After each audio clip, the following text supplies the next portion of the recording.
Hello everyone, আসসালামু আলাইকুম। সবাইকে ঈদ মোবারক। সবাইকে জানাচ্ছি ঈদের অনেক অনেক শুভেচ্ছা। আশা করছি তোমরা সবাই অনেক বেশি ভালো আছো, আলহামদুলিল্লাহ। ফাইনালি চলে আসলাম আমার ঈদ ব্লগ নিয়ে। ঈদের দিন হচ্ছে আমি সারাদিন কি কি করেছি আর কি কি করব সেগুলোই হচ্ছে তোমাদের সাথে শেয়ার করব। এনিওয়েজ, তো আমি হচ্ছে মাত্রই ঘুম থেকে উঠলাম। ঘুম থেকে উঠেই ফ্রেশ ট্রেশ হয়ে এখানে হচ্ছে সেমাই খাচ্ছিলাম। আর আমাদের বাসায় অনেক ধরনের সেমাই রান্না করা হলেও আমার কেন জানি এই সেমাইটাই বেশি পছন্দ। তো আমি আর আয়শামণি হচ্ছে সেমাই টেমাই খাওয়ার পর এখানে হচ্ছে ফ্লোরা আর স্নোইকে রেডি করে দিচ্ছি। এটা ছিল ফ্লোরা আর স্নোয়ের ফার্স্ট ঈদ আমাদের সাথে। আমরা হচ্ছে অনেক বেশি পরিমাণে এক্সাইটেড ছিলাম। আর এবার ঈদে হচ্ছে ওদের খালামণি শপিং করে দিয়েছিল ঈদে। সেটা আপনাদেরকে আগে দেখানো হয়নি, বাট এখন হচ্ছে দেখিয়েও দিচ্ছি আর ওদেরকে পরেও দেখিয়ে দিচ্ছি। এনিওয়েজ, তো এটা ছিল হচ্ছে স্নোই শপিং। স্নোয়ের জন্য ওর খালামণি এখানে সুন্দর একটা ফ্রক কিনে দিয়েছিল। আর এই ফ্রকটার ম্যাটেরিয়াল ছিল সুতি, যেহেতু ইদানিং অনেক বেশি পরিমাণে গরম পড়তেছে। আমি এখন হচ্ছে স্নোইকে সুন্দর এই ফ্রকটা পরিয়ে রেডি করে দিব। আর এই ফ্রকটা পরানোর সময় লিটারালি আমাকে এক প্রকার যুদ্ধ করতে হয়েছে ওর সাথে। মানে ও কোনো একটা জামা কাপড় পরতে চায় না, বাট পরানোর পরে কিন্তু খুব সুন্দরভাবে থাকে। সেটা আপনারা একটু পরেই দেখতে পাবেন। আমার ড্রেস পরানো কিন্তু এখানে অলমোস্ট শেষ। এখন শুধু ফিতাটা বেঁধে দিচ্ছিলাম আর সাথে উপরে এই বোতামটা লাগিয়ে দিচ্ছি। এতক্ষণ তো হচ্ছে ম্যাডাম আমাদের সাথে খুব যুদ্ধ করছে, বাট এখন যেই না ড্রেস পরাইছি ও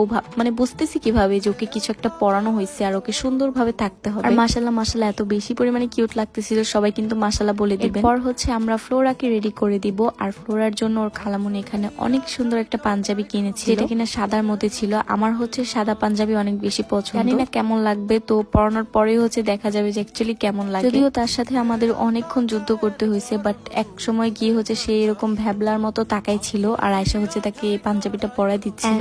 এইটা হচ্ছে আমাদের ফ্লোরার ফাইনাল লুক পাঞ্জাবি পরার পর। অবশ্যই সবাই কিন্তু একবার করে মাশাআল্লাহ বলে যাবে। ফ্লোরাকে কিন্তু বেশ হ্যান্ডসাম লাগতেছে, তাই যদিও তার কোনো অ্যাক্টিভিটি ছিল না। আর অন্যদিকে হচ্ছে আমাদের ম্যাডাম তো ড্রেস পরে কি মহা খুশি, এখানে ওর ফেভারিট টয়টা দিয়ে খেলতেছিল। বাই দ্য ওয়ে, এটা হচ্ছে আমাদের স্নোয়ের ফেভারিট একটা খেলনা, যেটা কিনা অসুস্থ থাকলেও সব সময় খেলে। বাই দ্য ওয়ে, তো এখন হচ্ছে ওদেরকে একসাথে বসে এখানে একটু ক্লিপ নিচ্ছে, যদিও ওরা কিছুতেই একসাথে বসতে চাচ্ছিল না। তো কি আর করার, সিঙ্গেলি হচ্ছে শুট নিব। আর এখানে দেখেন ফ্লোরার অবস্থাটা জাস্ট দেখেন, মানে ওকে জোর করে সব করাইতেছে, এটা ওর মুখ দেখলেই বোঝা যাচ্ছে। এদিকে হচ্ছে আমি স্নোইকে সালামি দিচ্ছিলাম, বাট ও হচ্ছে বুঝতেছিল না যে অ্যাকচুয়ালি জিনিসটা কি। যদি মানুষ হতো এতক্ষণে কিন্তু নিয়ে নিত। তারপর হচ্ছে এখানে ফ্লোরাকে আমরা একটু ফটোশুট করতেছিলাম, ওকে সালামি দিয়ে। তারপর ওর গলায় একটা চেইন টাইপের পরিয়ে। ওর গলায় এটা অ্যাকচুয়ালি একটা চেইন ছিল, এটা কি ছিল কেউ জানলে অবশ্যই কমেন্টে জানাতে পারে। যাই হোক, অনেক তো ফটোশুট চললো। এবার হচ্ছে আমার বাচ্চাদের খাবারের পালা। এখানে হচ্ছে আমি আমার বাচ্চাদের জন্য চিকেন, কুমড়া, দেন হচ্ছে গাজর টাজর সবকিছু ব্লেন্ড করে নিয়েছি। এই খাবারটা কিন্তু বিড়ালরা খুব মজা করে খায়, একদম ট্রিটের মতো করে খায়। আর এই মিক্সড খাবারটা রেসিপি লাগলে তোমরা কিন্তু অবশ্যই কমেন্ট করে আমাকে জানাতে পারো। চেষ্টা করব তোমাদের সাথে শেয়ার করার। এটা কিন্তু বানানো খুবই ইজি, আর বিড়ালরাও হচ্ছে এটা অনেক